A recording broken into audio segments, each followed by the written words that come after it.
કેમ છો બાળ મિત્રો? મજામાં ને? સ્વાગત છે તમારું અમારી YouTube ચેનલ પર. આજે આપ સૌ સમક્ષ આપણા પવિત્ર તહેવાર રક્ષાબંધન વિશે હું સુંદર નિબંધ રજૂ કરવા જઈ રહી છું. તો ચાલો શરૂ કરીએ રક્ષાબંધન પરનો નિબંધ. રક્ષાબંધન એ ભાઈ અને બહેનના પવિત્ર પ્રેમનો અનેરો તહેવાર છે.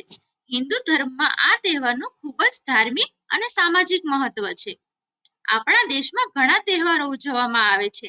તેમાં રક્ષાબંધન એ ભાઈ બહેનના સ્નેહનો સૌથી મોટો તહેવાર છે. આ તહેવાર દર વર્ષે શ્રાવણ મહિનાની પૂનમના દિવસે ઉજવાય છે. આથી તેને શ્રાવણી કે નાળિયેરી પૂનમ પણ કહેવામાં આવે છે. આ દિવસે બહેન પોતાના ભાઈના લાંબા આયુષ્ય અને સુખ સમૃદ્ધિ માટે પ્રાર્થના કરે છે. રક્ષાબંધનના દિવસે સવારે આખું ઘર ખુશીઓથી ગુંજી ઉઠે છે. સવારે વહેલા ઉઠીને નવા કપડાં પહેરે છે. બહેન ભાઈને સુંદર આસન પર બેસાડે છે. ભાઈના કપાળમાં કંકુનો ચાંદલો કરે છે અને ચોખા ચોંટાડે છે.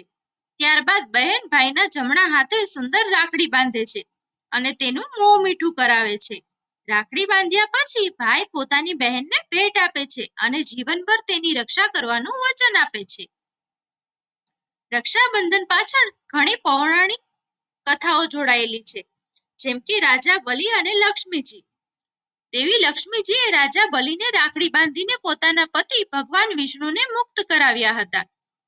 બીજી કથા છે શ્રી કૃષ્ણ અને દ્રૌપદી. મહાભારતમાં જ્યારે શ્રી કૃષ્ણની આંગળી લોહી લુહાણ થઈ હતી ત્યારે દ્રૌપદીએ પોતાના સાડીનો છેડો ફાડી તેની આંગળી પર બાંધ્યો હતો. શ્રી કૃષ્ણએ દ્રૌપદીને ચીરહરણ વખતે સાડી પૂરીને તેમની રક્ષા કરી હતી. રક્ષાબંધનનો તહેવાર માત્ર સગા ભાઈ બહેન પૂરતો સીમિત નથી. આ દિવસે સ્ત્રીઓ જેલમાં રહેલા કેદીઓને, સરહદ પર દેશની રક્ષા કરતા સૈનિકોને અને સમાજના અન્ય ભાઈઓને પણ રાખડી બાંધે છે. આ પર્વ સમાજમાં પરસ્પર ભાઈચારો અને પ્રેમ વધારવાનું કામ કરે છે. આ દિવસે સાગર ખેડૂઓ વરુણ દેવની પૂજા કરીને દરિયામાં નાળિયેર પધરાવે છે, જેથી તેને નાળિયેરી પૂનમ પણ કહે છે. રક્ષાબંધનના દિવસે બ્રાહ્મણો જનઈ બદલે છે.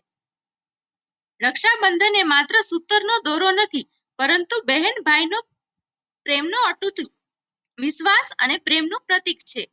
આ તહેવાર આપણને વચન પાલન અને સ્ત્રીઓ પ્રત્યે આદર રાખવાનો સંદેશ આપે છે. આ પવિત્ર તહેવારની ઉજવણી દરેક ઘરમાં ખૂબ જ આનંદ અને ઉલ્લાસ સાથે ઉજવાય છે.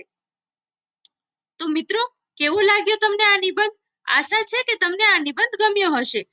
વિડીયો ગમ્યો હોય તો કમેન્ટ કરીને અવશ્ય કહેજો અને લાઈક, શેર, સબસ્ક્રાઇબ કરવાનું ભૂલશો નહીં. Thank you. ફરી મળીએ નવા વિડીયો સાથે. Bye bye.